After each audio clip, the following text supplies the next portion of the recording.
U.S. has an embarrassing problem 4 hours ago. Hold on, let's see what you niggas at the U.S. got. Oh, since we last spoke, Donald Trump has just shattered a 236-year record during his chaotic State of the Union speech. Bill Gates has come out and apologized for his ties with Epstein and then admitted to 2 affairs. The Netherlands has elected their youngest and first ever gay prime minister. Iran may have been saved by a warship's broken toilets.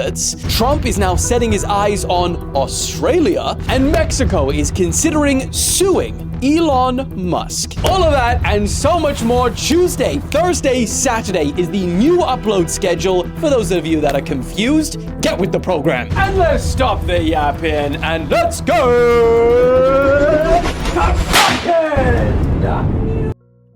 This is a two-hand whip. Woo!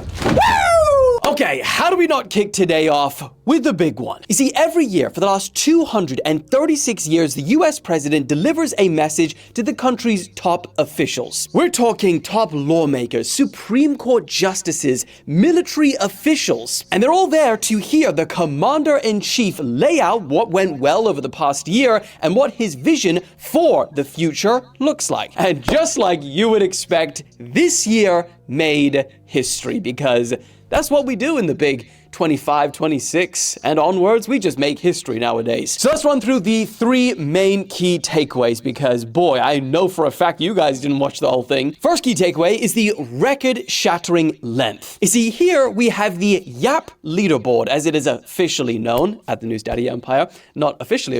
And as you can see with the top spots, Trump and Clinton are absolute goats when it comes to this category. And last night, in fact, he broke the record, 1 hour and 47 minutes. I mean, for comparison, Richard Nixon in 1972, he wrapped up his State of the Union speech in less than 30 minutes. And bro, at the time, had the freaking Watergate scandal and the Vietnam War to talk about, yet he still wrapped it up in under 30. And I mean, if you look at the graph, Trump looks like he's trying to beat his own record, because every year it's getting longer. I expect next year to be 2 hours. I almost guarantee it. Second key takeaway from this speech is the very apparent and huge divide. Well, I mean, that is from those who actually attended the speech, because over 70 Democrats actively boycotted it. And I don't think that comes as a major surprise to most of you watching, because everything in the US does seem so divided right now. Representative Al Green was escorted out of the chamber for a 2nd year in a row. He's trying to set records of his own. And this was done for holding up a sign that read, "Black people aren't apes." But nothing showed the divide more than when Nigga, what?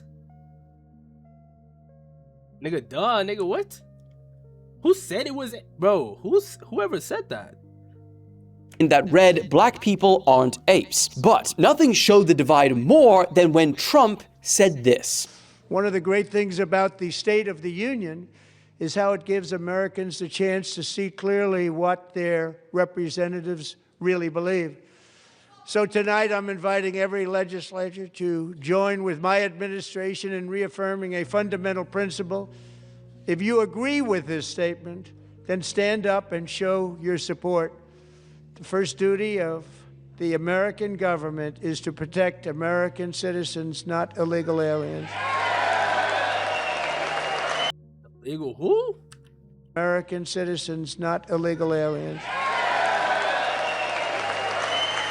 Now, after a long applause from, as you can see, only half the room, Trump then repeatedly said to everyone who didn't stand that they should be ashamed of themselves.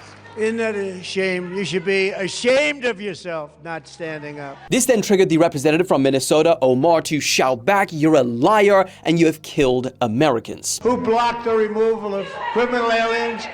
Also at one point, Trump was talking about how he ended 8 wars, and the Democrats laughed out loud, to which he said, "You guys are sick." Play clip.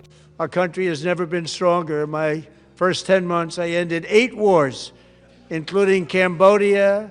Isn't it funny? Sick people. Cambodia and Thailand. I ain't gonna lie, shit. Shit, I ain't gonna lie. What? Listen, proof is in the pudding, bro. Like, nigga, the fuck? Like, we know, nigga, shit.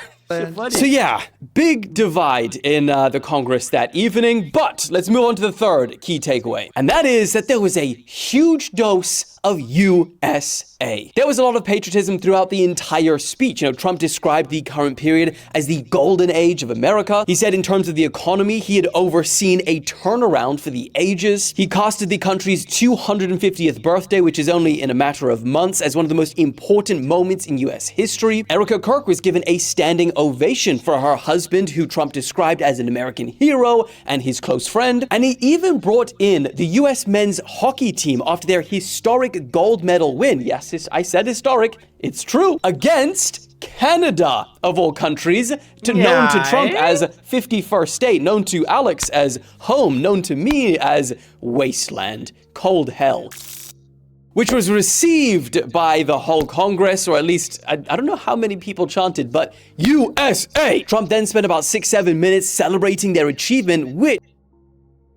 Did this nigga just say 6-7 minutes, bro? Alright, cuz. But USA! Trump then spent about 6-7 minutes celebrating their achievement, which, for perspective, that's about 22% of Nixon's entire speech in 72. For perspective, the US hockey team's goalkeeper, Connell Hellebuck, which, what a surname. Hellebuck? Brothers, Hellepucks? I got Hellebucks? I need that surname. Dylan Hellebucks. It might be top 3 surnames of all time in my personal humble opinion. But anyway, Hellebuck was given a Presidential Medal of Freedom. For perspective, that is the highest honor a US civilian can receive. Damn, that must have been an important game. I'm pretty sure, and Alex would probably know this, that this was the first time the US beat Canada in, the Olympics hockey game. But ultimately, the question is, after the State of the Union, what do you guys think? Do you think that Trump has had a successful first year in office, and is it being good for America, or not? Let me know your thoughts, as always, in the comments. Look forward to reading them, but for now, moving on. Also, considering the week that Mexico has been having, you'd probably be fair enough to think it couldn't get much worse, right? Well, you'd be wrong, because during all of the chaos, 23 inmates have now been broken out of prison. Because what's worse than going to war with the cartel?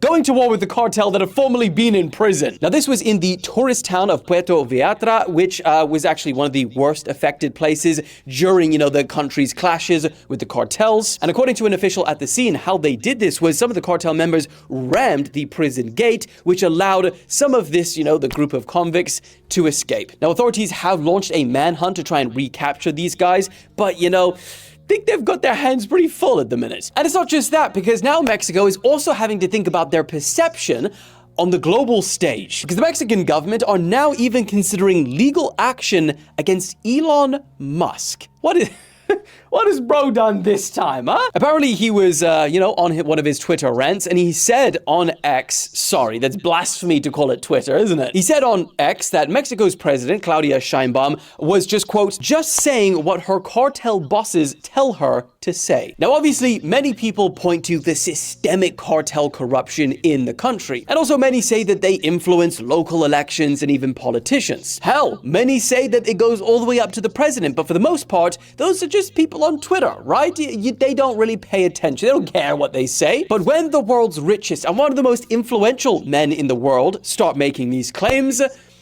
you have to start taking them seriously. So in response to Elon Musk's claims, President Sheinbaum, she said in a press conference, we are considering whether to pursue some kind of legal action. The lawyers are currently reviewing it. Now, on this point, I'm not exactly sure what they would be suing him for, perhaps defamation, but realistically, that would involve such a huge ban that nigga real quick, gang.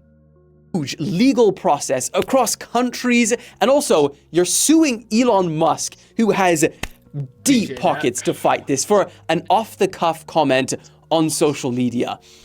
Is it realistic to actually sue? I don't know. Maybe. Now, in the off chance she does go ahead and take legal action against Elon Musk for this remark, I'll keep you updated. But for now, moving on. Also, since we last spoke, something happened which I don't think any of us were expecting. Bill Gates has come out and actually apologized for his ties to Epstein. But it wasn't just that. So according to an exclusive published by the Wall Street Journal, they report that Bill Gates apologized to his staff at the Gates Foundation during a town hall meeting on Tuesday. Now, he reportedly also admitted to them that he had an affair with 2 Russian girls. think you see where this is going. He said, quote, "I did have affairs, one with a Russian bridge player who met me at a bridge event, and one with a Russian nuclear physicist who I met through business activities." Think bro has a type. He reportedly said to his staff, "I did nothing illicit, I saw nothing illicit. To be clear, I never spent any time with victims, women around Epstein. But nonetheless, that it was a huge mistake to spend time with him." He also maintains that he never went to the island. But the interesting part, and you probably clocked this already, is does that also mean that he's inadvertently confirming about the whole thing that we read about Bill in the files? Because remember, a few weeks ago, we spoke about those 2 emails which Epstein drafted and then sent to himself, which suggested that Bill Gates contracted STDs from sleeping with Russian girls, and then he was seeking out antibiotics to hide it from his then wife, Melinda Gates, who now they've divorced. So does that mean he also admits to that part? Because a spokesperson on his behalf when this first came out, like, very strongly denied it. Who knows? But one thing that is pretty crazy, in less than a week now, Andrew has been arrested, Lord Mandelson has been arrested, and Bill Gates is apologizing? Has the other shoe finally started to drop? Yeah, pretty crazy. Let me know your thoughts on this in the comments, but for now, moving on. Also, since we last spoke, another insane story came out in the Wall Street Journal. They've been cooking recently. Has Iran not been bombed because of broken toilets? It would be pretty crazy, wouldn't it? So according to this report, which is now being confirmed by multiple sources, the USS General R. Ford, the largest warship in the entire world, is facing a major sewage problem. The crew on board reportedly have to queue for about 45 minutes. Now, that is just anecdotal, but 45 minutes to queue if you need a pee-pee or poo-poo. Damn! How you gonna go to war if you're full of shit? Corn casserole. Sorry, man. Now, normally, for the most part, it's okay, despite, there being 4,600 sailors, crew on board, and only 650 toilets. Usually, that's okay. But this whole situation turned a lot more when the toilet started breaking down. Apparently, there's been some issues with the vacuum system, but also there's some reports of crew flushing garbage and t-shirts down the toilets and blocking them. Now, that's the really interesting point, because nowhere do they specify a confirmed reason for why, but you don't accidentally flush a toilet or garbage down the toilet. So the question is it purposeful? Well, there's been a lot of speculation on this point online, but just to be very clear, this is speculation. Some are saying that the crew are doing this as a protest against the mission that they are being sent on. Because if you actually look at the numbers, there was reportedly 205 toilet breakdowns in just 4 days. It doesn't seem accidental. But what could offer some explanation is that the repairs for these blocked toilets, they can only be done if the actual warship is docked. So maybe another reason is just, these people are sick and tired of waiting out for Trump to either say fire or don't, So maybe they just want to get off the ship for a couple of days, being cooped up there, not seeing their family. And guess what? Just a couple of days ago, the USS General R. Ford was seen docking in Crete. So maybe they got what they wanted. Now, with that being said, a Navy official did tell the Washington Post that the situation is improving and the problems haven't impacted the carrier's ability to carry out the mission. But hey, shit happens, huh? Corn casserole. Moving on. Also, for all my Australians watching this, you're about to see a whole lot more Trump. So this week, Donald's eldest son, Eric, just announced on X that they will soon start construction of what will become the tallest building in the entire country. It will be called the Trump International Hotel and Tower in the Gold Coast, which we actually lived for 4 years. So we know that very well, that city. And let me tell you, for the Aussies watching, schoolies in Trump Tower, about to go crazy. Now, not only will the skyscraper be about 335 meters tall, about 91 stories, which will set the record if built, but it also costs more than $1 billion US. It'll have 550 luxury rooms and apartments. It'll have space for high-end retailers, restaurants, and of course, an exclusive beach club. Eric said, "This marks our first venture into Australia with more to come." So the question is, Australians, do you like this idea or not? Because let's be honest, every country's tallest building is pretty sacred. So for Australia's tallest building to have a massive Trump sign on it, that could be pretty controversial. So I think a lot of other buildings are probably going to try and be like, all right, we can't have this. But again, let me know your guys' thoughts. It does look, objectively speaking, like a pretty nice building. So let me know your thoughts. Moving on. Talking about world leaders, though, history has been made yet again. I know, a lot of history. For the first time ever, the Netherlands now have an openly gay prime minister. 38-year-old Rob Jetten is also now the country's youngest leader in their entire history, and he's also now one of the youngest in the entire world. He's also one of the few openly gay prime ministers or world leaders in modern history, actually. I think when I was doing a bit of research, there's about 10, 11 that are in recorded history, and I think the vast majority, about 99%, were in Europe. But anyway, more about Rob. A few years ago, he was regularly criticized by media as dull and even nicknamed Robot Jetten. But fast forward to today, he was sworn in by the king and he has now formed what, most people are describing as a center-right coalition government. Now, his supporters say that he is young, pragmatic, and he wants to modernize Dutch politics. He's done things like promise to increase military spending, become more involved with NATO, build more homes,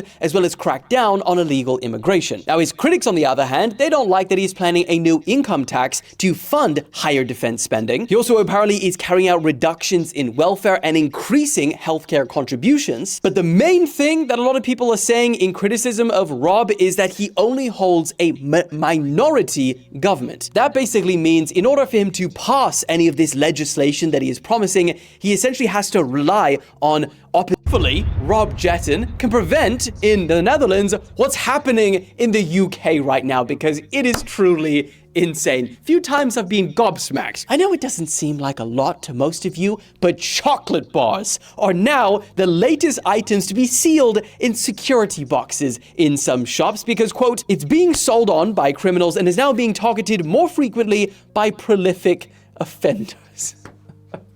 Nigga, what? Brother, committing a crime for profit margins on £2 items is getting out of hand, man. And also, as the customer in some of these shops, I remember when they first started putting security labels on cans of Red Bull or an energy drink. It makes you feel like a criminal. You have to go remove it. They'll, oh, okay, fine, we'll remove it for you. But chocolate bars? I remember when that was exclusively for alcohol. This is my first time in life seeing that shit, gang. This how y'all niggas live? Bro, this how y'all niggas live, bro.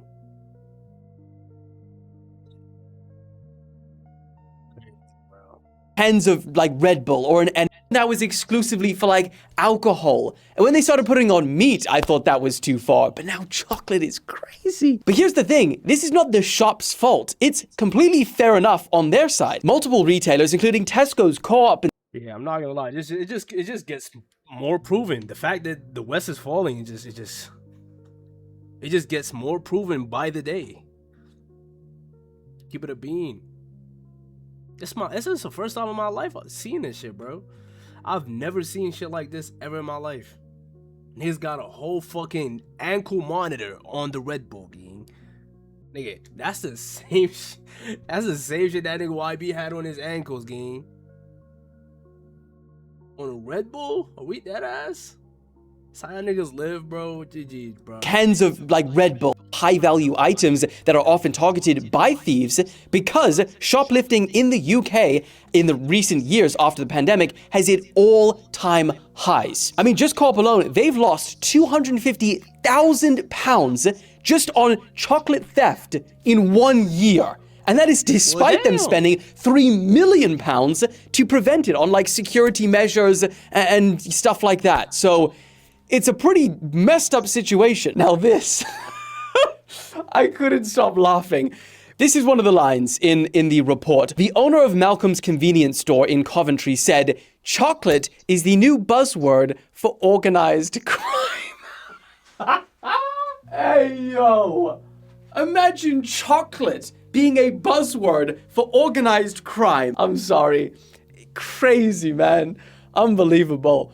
Let me know your guys' thoughts in the comments, but let's move on. Okay, the microphone is flashing. I don't know how much longer I have. Quickly, the last story to round out the video. Most unexpected ending ever. Mike died? During a football game in Istanbul, one of the team's goalkeepers... I was about to say, bruh. What's up with niggas? Trolling that. During a football game in Istanbul, one of the team's goalkeepers was attempting to clear the ball when it absolutely destroyed a seagull. And let me tell you, this thing got cooked. It dropped to the ground completely unresponsive. That is when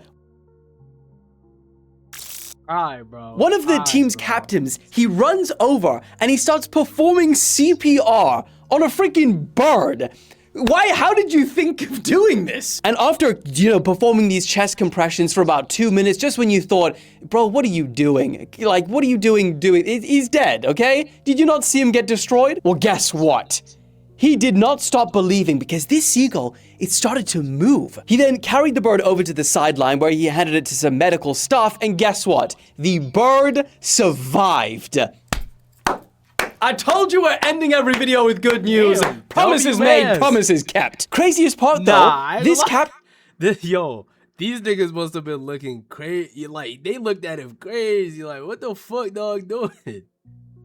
What the fuck, dog, doing? But hey, God did. They ain't believe in us.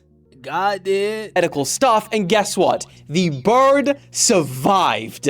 God did. I told you we're ending every video with good news. Promises made, promises kept. Craziest part though, this captain, he didn't have any first aid training. He literally winged it. Alec, give me some applause. Go on. Thank you very much. Appreciate it. I think that is where we wrap today's video. So, actually, I heard some mutterings in the Empire through the hallways with a bit of echoey shit. I heard someone say that the Emperor doesn't have the chutzpah anymore to sacrifice lambs. Ho ho! If you only knew what W video, W reacts.